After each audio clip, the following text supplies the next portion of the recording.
저지는 2022년 62홈런을 터뜨려서 아메리칸 리그 최다 홈런 신기록을 작성을 했죠. 올해 50경기 이상 결장을 했는데도 현재 36개의 홈런을 때려내고 있습니다. 이 기록은 1937년 위디 요크 이후에 86년 만에 처음 있는 일입니다. 저지는 이렇게 몰아치기에 능한 선수입니다. 페이스가 떨어졌다 싶어도 어느 순간 다시 끌어올리죠. 또 밀어치는데 능하죠. 패스트볼을 밀어서 넘기는 홈런이 많은 선수입니다. 2019년 시즌 중반까지 당겨친 홈런이 없었습니다. 다 밀어서 넘겼죠. 그렇다면 2016년에 그저 그랬던 선수가 어떻게 이렇게 완전히 달라진 모습으로 바뀐 것인지 저지의 타격을 살펴보겠습니다. 저지가 처음부터 잘 친 건 아니었고 더블헤더 경기였지만 하루에 삼진을 8개나 당할 때도 있었고 홈 원정 성적 차이도 컸어요. 그런데 2016년 이후에 지금의 타격 자세로 바꾸고 나서부터 어마무시한 성적을 만들어냈습니다. 그리고 구독자께서 보내주신 영상을 분석해 드리고 있는데요. 아마 원포인트 레슨이 필요한 분이 분명 있을 거예요. 타격이나 피칭, 수비가 안 될 때 딱 한 번 코칭으로 달라질 수 있거든요. 돌아가지 마시고 도움이 필요한 분들은 댓글을 참고하세요. 우선 저지는 체중 이동을 바꿨습니다. 그저 그랬을 때는 체중 이동이 평범했어요. 사설 타격 코치에게 원포인트 레슨을 받고 두각을 나타냅니다. 자, 오른발을 보세요. 엄지발가락이 투수 쪽으로 들어와 있죠. 이건 스웨이를 방지합니다. 체중 이동하면서 뒤쪽으로 밀리는 현상을 방지하려는 것이죠. 그런 다음 오른쪽 힙을 보세요. 오른쪽 힙에 100% 힘을 모읍니다. 2016년에는 5대5였어요. 바뀐 것이죠. 이렇게 되면 누가 저지의 몸을 밀어도 뒤쪽으로 절대 안 밀립니다. 그리고 스트라이드가 되는 상황에서도 아직 오른쪽 힙에 힘이 모아져 있죠. 당연한 겁니다. 눈치채셨겠지만 저지는 오른쪽 힙으로 타격을 하기 때문이죠. 자, 그런 다음 오른쪽 힙이 공 쪽으로 모든 힘이 전달됩니다.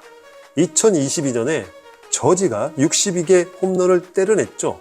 베이브 루스와 로저 메리스 이후에 넘보지 못할 벽과 같았던 60 홈런을 넘은 겁니다.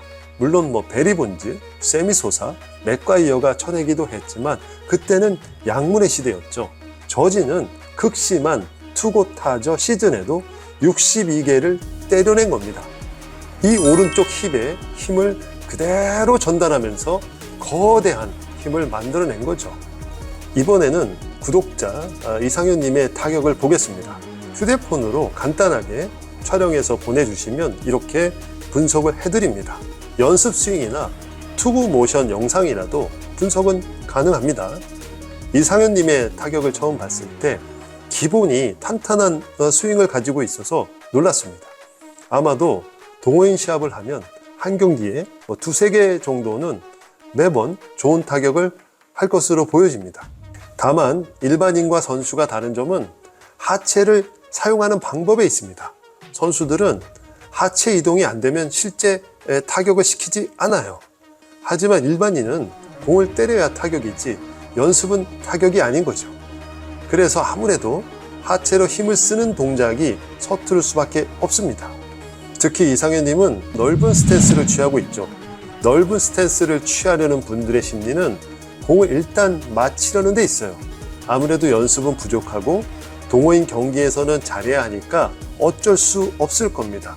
그리고 넓은 스탠스가 실제로 공을 잘 맞히는 데 유리합니다.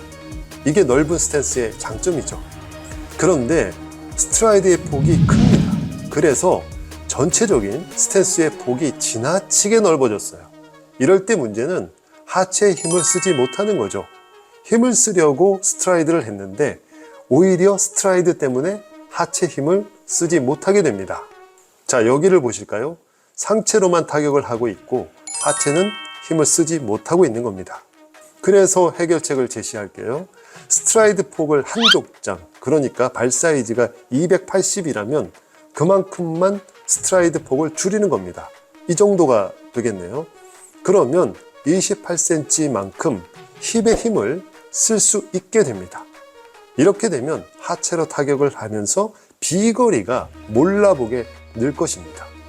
제가 프로야구 해설을 하면서 많은 선수를 봐왔고 실제 많은 학생을 가르쳤기 때문에 이 진단은 도움이 될 것입니다. 진단이 정확하면 처방도 명확해지는 거죠. 효과는 놀라울 것입니다. 그리고 이상현 구독자님은 이미 기본기가 다져진 상태이기 때문에 이렇게 조금만 도와주면 금방 달라질 수 있습니다. 그리고 다시 돌아와서 저지의 머리를 보세요. 타격이 진행되지만 머리는 고정하고 있습니다. 뒤쪽에 남겨두고 있죠.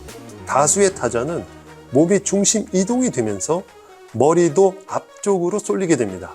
몸과 함께 앞으로 나가는 거죠. 그런데 저지는 오히려 뒤에 머리를 둡니다. 머리를 뒤에 두면 몸은 당연히 뒤로 갑니다. 몸은 머리를 따라 움직이죠. 그래서 바깥쪽 공도 밀어서 넘기는 겁니다.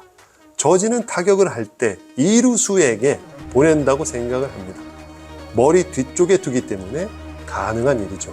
다시 이상현님의 타격을 보면 확실히 머리가 앞쪽으로 쏠리는 현상을 볼 수가 있죠. 왼팔이 몸통에 떨어져서 타격이 되는 걸 알 수 있습니다. 그렇기 때문에 이렇게 몸의 중심을 앞으로 빼앗기고 난 후에 상체의 힘만으로 타격이 되는 걸 확인할 수 있는 거죠. 그래도 공을 맞히는 능력이 출중한 걸 보면 운동 능력이 있는 것만은 분명합니다. 그래서 이상현님은 스트라이드 폭을 줄이고 앞쪽으로 쏠리는 머리 이동을 줄여주고 왼팔이 몸통에 붙여서 타격이 되어야 한다는 진단을 내릴 수 있습니다. 이에 대한 솔루션은 이상현 구독자님께 이렇게 별도로 전달 드릴게요. 다시 돌아와서 저지는 백스윙을 할 때 상체에는 수평으로 이동을 합니다. 수평 이동이 끝나면 그 다음은 배트의 원심력으로 위쪽으로 스윙을 합니다. 상체의 기울기만큼 배트도 같은 각을 이루는 것이죠. 팔로 타격을 하면 배트와 몸통은 따로 움직일 겁니다. 그런데 저지는 몸으로 타격을 하기 때문에 상체 각도 그대로 배트 각도도 유지되는 겁니다. 지금 저지의 상체 기울기는 45도입니다. 그래서 당연히 배트의 각도도 45도에서 공을 때리는 것입니다. 그리고 배트의 노브는 지면을 향하고 있다가 백스윙을 하면서 포수 쪽으로 향합니다. 배트 원심력을 만들고 있는 것이죠. 그러다가 배트의 노브는 공 쪽으로 움직이면서 스윙을 만들어냅니다. 회초리 같은 스윙 원리죠. 최종적으로 양키스 잔류를 택하면서 팀의 상징이자 프랜차이즈 스타로 남은 저지가 투수들의 집중 견제를 받으면서도 놀라운 기록을 이어갈 수 있을지 흥미롭게 지켜보겠습니다. 고맙습니다.